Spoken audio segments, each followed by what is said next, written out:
Okay, so we're going to cover all 5 patterns in the key of C. We're going to start with the lowest one that we can play, which happens to be the C shape. And that is the shape. When we use the open strings, we have one less finger to worry about. Notice I don't use my pinky at all.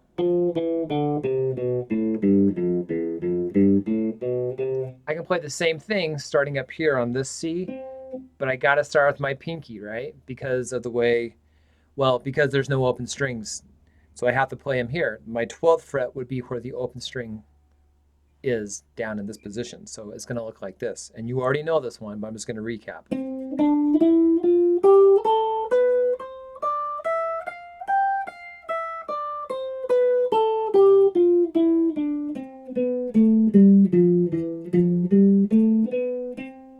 And then you know your chord tones, root, 3, 5, root, 3, 5, and then backwards. So we've already really seen the chord shape in there. We just haven't really played it as a whole. We've been playing the individual notes. But the idea is that you can play this anywhere and instantly be able to see the chord. So if I say play F, you know you have an F right here, and you can throw in the F chord at will based off of that C shape. Okay, let's go through the other chords. So that was the C. The next shape is based on A.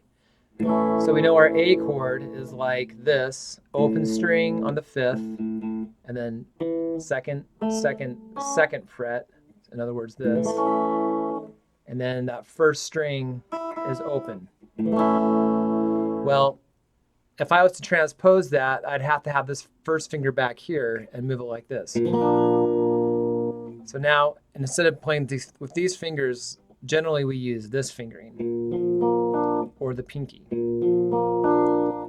Now, if your fingers are pretty small, you may have to do some kind of weird combination like this. But that's kind of the preferred shape right there. So if we're doing this one as C, we have to know where the root is. Well, the root of this is the first finger, or it's the 3rd finger right there, the octave. So we know we have a C here on the 5th string, 3rd fret. We'll just put it there. And then our shape is now on a C, therefore we're playing a C chord. Now what you need to realize is this is the A shape. So on your scale chart, when it says the A shape, it is this pattern. So if you look close, every single one of those notes inside of that chord is inside of what I just played. And then we can keep going. All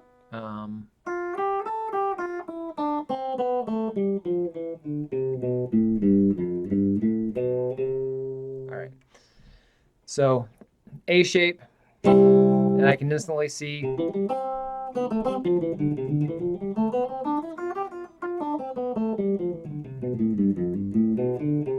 all those notes based on that C right there.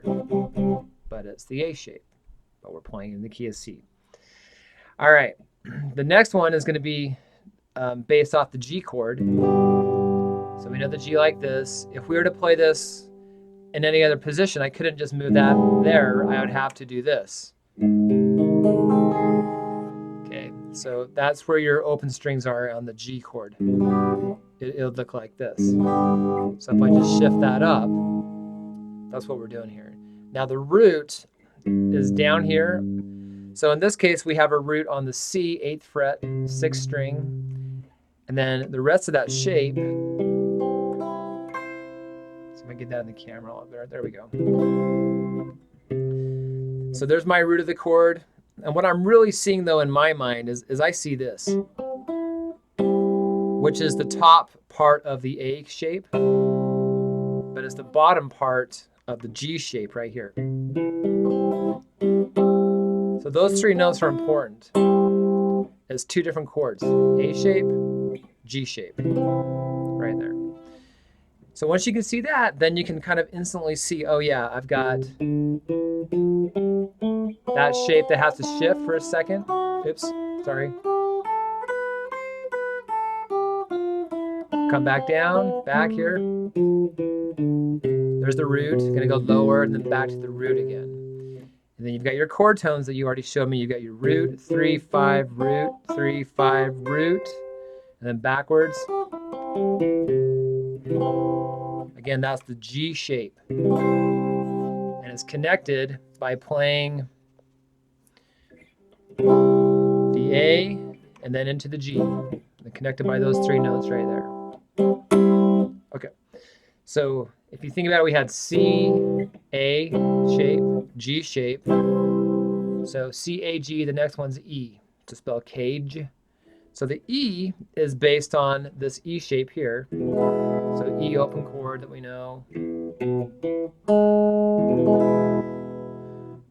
So if I was to do the same thing that I've been doing with the other ones, I'd have to compensate for the open strings here. So I would just shift this up. Our root is the open string. In other words, it's the first finger on the 6th string. So we're going to move that up to C, which is our 8th fret. So we got the 8th fret right here. Okay, now if we look at this, how does this connect to the G? Well, it's really the 6th string is common between the G shape and the C shape. So the G shape, and I think I may have said C, but I meant E. So the E shape right here. Okay. So you know the E shapes on the first ones that we've done. The thing you gotta remember is we don't start with the first finger, we really kind of start with the 2nd finger for the E.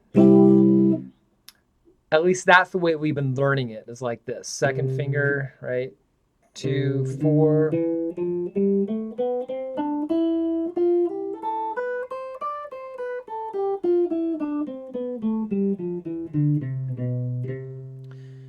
But when you're playing these, what I want you to do is like play the chord and then try to get from the chord into the scale. So you might not necessarily jump to the 2nd finger. You might just do this and then go to the next note with the 3rd finger here. And then get into position like that. So to see what I did, I had this 3rd finger and then went to kind of the normal position for that E shape. And I want you to kind of be playful with these and mess around with them. So you can play the chord, and I want you to be able to see all the notes wrapped around that chord that are in the scale.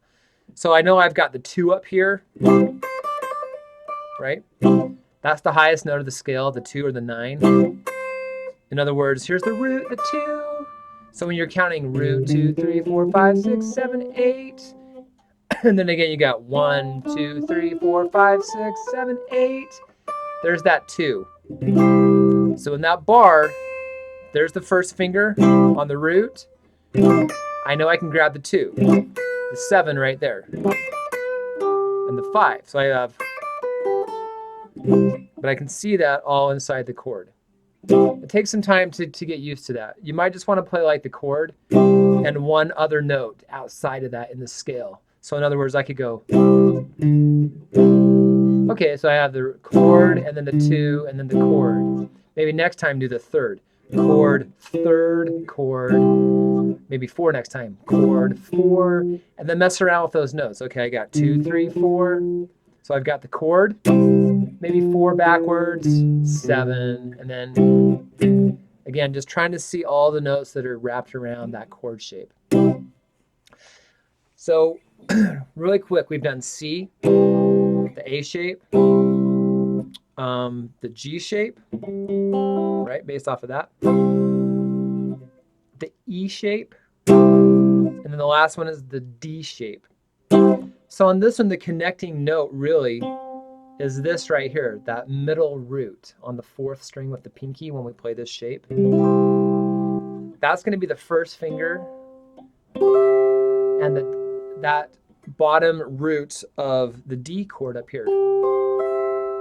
When we play a D, we play it like this usually on the guitar. So I've got 1st, 3rd, 2nd finger like that. A little triangle shape that we do. The root of that triangle is the 2nd string. Now, when we play a D chord, we also have an open D string, right? That's our bottom root. So imagine that I had to put my first finger back here. That's what it would look like. So if I took it up to D sharp, that's what it is. I can't just do this. I've got to move everything with it. So that's really what we've done up here. We've taken this idea of playing C, which is our 13th fret on the second string. And instead of playing it with that D shape, we're using 2, 4, and 3 here. And that first finger is on that bottom root where the open string would normally be with the D. So the reason I'm making a point of this is that is the connecting note between this E shape and the D shape. Same note right there. We need to be able to see that when we're connecting these scale patterns. And then we've got to be able to identify the scale based off of this. Now this is the scale that's unique in that the root, the lowest root, is on the 4th string. We don't have one on the 5th or the 6th string like the other 4 shapes. And so this one begins with the middle finger, similar to the A and the E actually. So this is when we got to shift. Right? So we can actually go up. There's one more note higher than that. And we can keep going lower on this one. This is the one where we're having trouble. It's where we had to shift right there. Shift. Let me see if I can get that in the picture better. So I have.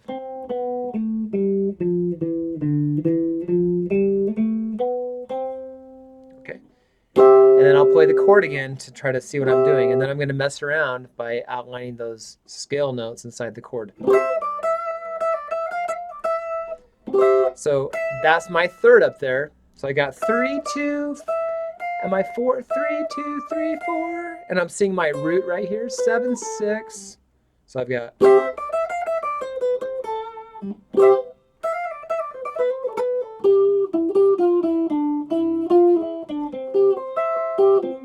And that, what I just played there, that was all the notes in the arpeggio we've done except for the 3rd. That one's got the 3rd right there. So I got to go root, and this is what we worked on earlier. We did root, 3, and then we went up to the 5th. Now when we do that, we can play that chord shape as D like this. We have, and then we go from lower from there. So I have root, 5, 3rd. And then after this, our connecting note, we're back to where we started from. The C shape right there. And now we can really see that.